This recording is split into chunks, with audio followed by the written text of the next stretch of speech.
بسم اللہ الرحمن الرحیم۔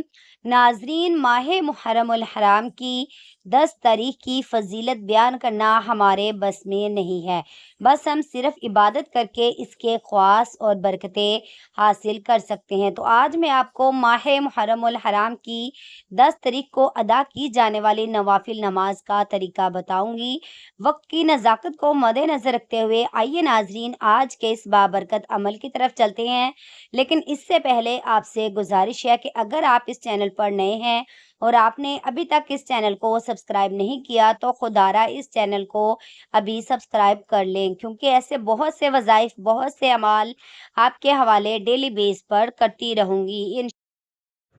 جو شخص بھی یہ نوافل نماز ادا کرے گا انشاءاللہ اس شخص کے 1 سال کے گناہ معاف ہو جائیں گے۔ اللہ تبارک و تعالیٰ اس کی مانگی گئی ہر دعا کو قبول فرمائے گا، اور جس حاجت کی نیت کی ہوگی وہ انشاءاللہ پوری ہوگی اور اس کے رزق میں اضافہ ہوگا۔ آپ نے 10 محرم کی رات میں کسی بھی وقت 4 نوافل نماز ادا کرنی ہے۔ اس نماز کی نیت اس طرح کرنی ہے کہ میں نیت کرتا ہوں یا نیت کرتی ہوں، میں 4 رکعت نوافل نماز پڑھتی ہوں، واسطے اللہ تعالیٰ کے منہ میرا کعبہ شریف کی طرف اللہ ہوا۔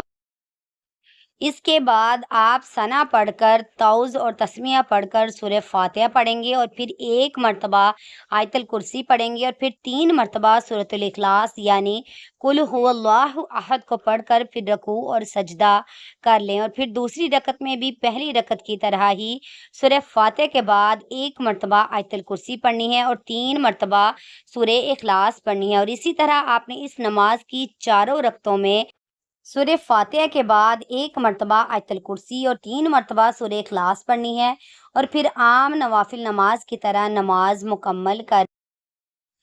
اب نماز مکمل کرنے کے بعد وہیں جائے نماز پر بیٹھ کر اول و آخر صرف 3 مرتبہ کوئی سا بھی درود پاک پڑھ کر درمیان میں 100 مرتبہ سورہ اخلاص پڑھنی ہے، یعنی سورہ اخلاص کی ایک مکمل تسبیح پڑھنی ہے، اور پھر جو چاہتے ہیں وہ اللہ سے دعا مانگیں، انشاءاللہ اللہ اس نماز کی برکت سے آپ کی ہر حاجت اور مراد کو پوری فرمائے گا۔ بزرگان دین فرماتے ہیں کہ اس نماز کو ادا کرنے والے کے 1 سال کے گناہ معاف کیے جاتے ہیں۔ اب وقت ہے اس نماز کا ہدیہ پیش کرنے کا۔ آپ نے اس نماز کا ہدیہ حضور اکرم صلی اللہ علیہ وآلہ وسلم، اہل بیت حضرت امام حسین رضی اللہ تعالیٰ عنہ اور کربلا کے 72 جانساروں اور شہیدوں کو اس کا ثواب پیش کر دیں۔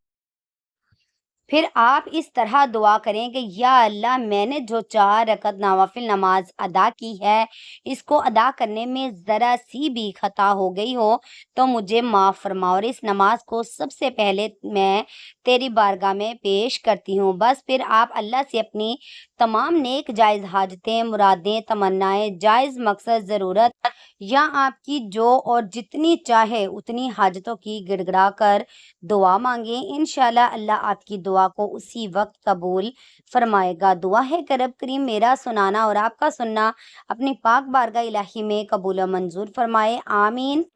اپنے رزق میں برکت اور وسعت کے لیے اللہ تعالیٰ کے 99 ناموں میں سے کوئی ایک نام کمنٹ باکس میں ضرور لکھیں۔